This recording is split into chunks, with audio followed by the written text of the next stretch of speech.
ku biro ebyobutamanya otyo nga bwe bitalijjukirwa ebiro by'okwonoona kw'omwana w'omuntu otyo naye ate ebimanyiddwa anti omuntu ayinza okumala emyaka nga 20 n'omuze yeeyagalira omu naye ku mwaka ogwa 20 n'akola atya n'aguvaako ono Katonda ye amukola atya abiri agamaze yeeyagala mu kibi kye neyeenenya kati olunyiriri luli 17:3 bikolwa by'abatume 17:3 lunyiriri lwajuliza lusome kati then ojja kusoma lula lumu nange nsome lumu 17:3 agamba bw'ati agambye atya asatu agambye nti nno kale Katonda ebiro eby'obutamanya teyabitunuuliranga naye kaakano alagira abantu bonna abali wonna wonna okwenenya. Katonda ebiro eby'obutamanya teyabikola ki naye alagira abantu bonna okukola ki kati abuuza nti omuntu afaanana bw'atyo olunyiriri olusigala lukola ekituufu olusigala lukola kubanga Katonda musonyi era musaasira. Musomeko mu Zabbuli nange nja musomako mu Mikka tusabe. Zabbuli 145 olw'omunaana paka olw'omwenda.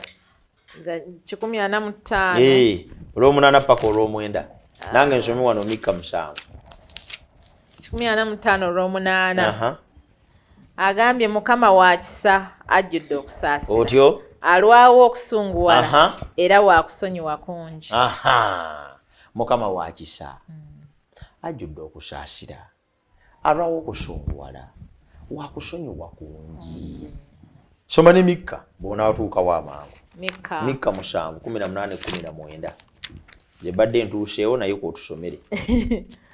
Mikka 7 Mikka katabo ka Mikka si kangu kusanga okatuuseeko soma 7:18-19 katabo kali awo wewe nyini 18 agambye atya ani Katonda nga gwe asonyiwa obubi ayita ku kwonoona okwabasigalawo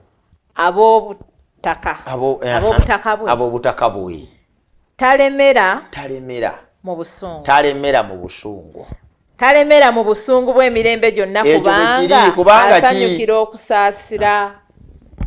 Kyalina ky'ogamba? Mukama asanyukira okusaasira. Mukama waffe yeebazibwe. Amiina. Tweyanziza mukwano gwange abyogedde ebiro eby'obutamanya abisonyiwa tabitunuulira. In fact waliwo ne mu Zabbuli lwagamba nti nno ng'ekibi nti nga obuvanjuba buli ebugwanjuba bwatyo bwatwawula n'ekibi kyaffe naye twebaza Katonda kubanga ye musonyi ate n'ekirala era Zabbuli y'emu ey'ekikumi 3 alina waayogera n'agamba nti akimanyi nti tuli nfuufu ajjukira nti tuli nfuufu so obunafu abumanyi nti weebuli naye ekisa kye kibeera tujja gy'ali. Kyenva nkusaba era nga nkwebaza wabuuzizza oba oli awo ng'olinamu omulamwa ky'ogenderedde naye ffenna tukitwale nti ebiro eby'obutamanya Mukama tabijjukira ne bw'oba ayonoona mu bugenderedde naye n'osalawo okumwenenyeza n'omumenyekera n'ogamba Mukama nsaba onsonyi wagambye asanyukira okusaasira. Mukama abawa omukisa. Tweyanza nnyo tweyanzenga omulabi wange olw'okubeerawo mu pulogulaamu y'olwaleero mutukoze bulungi nnyo musoma naffe tweyanziza Mukama waffe yeebazibwe. ebibuuzo byaffe. Mukama